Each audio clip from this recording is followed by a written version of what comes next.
Stop what you're doing for a moment because what I'm about to share with you could put $2,000 in your pocket before Christmas. This isn't rumor, and it's not social media clickbait. Right now, President elect Donald Trump's team is actively discussing a brand new Christmas stimulus payment, and the rules for who qualifies are completely different from anything we've seen before. This time around, millions of people who received every past stimulus check might not qualify, and millions who never got a dime before could finally be eligible. Want to know exactly where you stand? Keep watching, as the details come with some surprises. Let's get one thing straight first. This $2,000 payment is still a proposal. It has not been voted on and is not signed into law, but the momentum behind it is building fast. Why? Because inflation is still crushing Americans. Groceries cost more, gas costs more, rent and utilities are up, and people living on fixed incomes have taken the hardest hit. Lawmakers want quick relief, and nothing works quicker than a direct payment. Now let's talk about who would qualify under what's being discussed. The first big group is Social Security recipients, people receiving retirement, disability, and survivor benefits. If one receives any type of monthly Social Security payment, they would likely be eligible for the full $2,000. People on fixed incomes have fallen further behind than almost anyone else, and this proposal aims to help them catch up. Also included this time are SSI recipients. Lawmakers want to make it automatic, so people on SSI don't face the delays and complications they dealt with during previous rounds of stimulus. Veterans are another big group that is expected to qualify. Anyone receiving VA benefits, whether that's disability compensation, pension payments, or other VA support, would likely get the full amount. It's one of the largest expansions compared to the past relief programs. The next are working Americans, which is where the income limits come in. From what's being discussed, individuals earning up to $75,000 a year would get the full payment. Heads of household would qualify up to $112,500. Married couples filing jointly would qualify up to $150,000.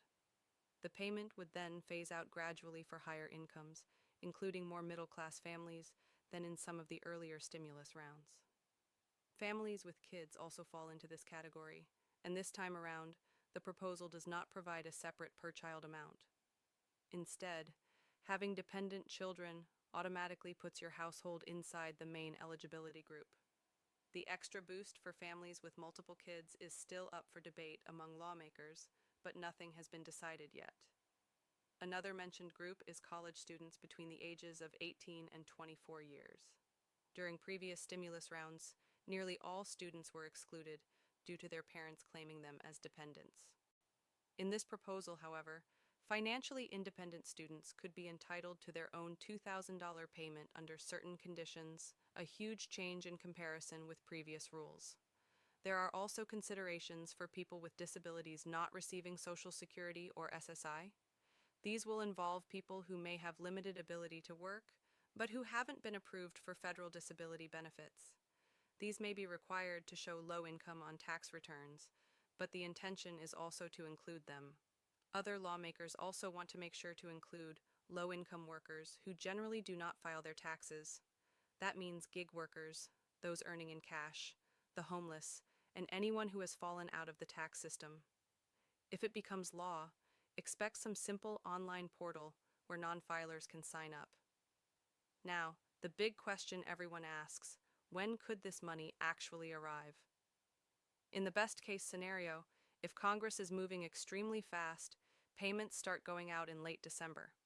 That would put money in people's hands right before or shortly after Christmas. Realistically, though, we are probably looking at January or February.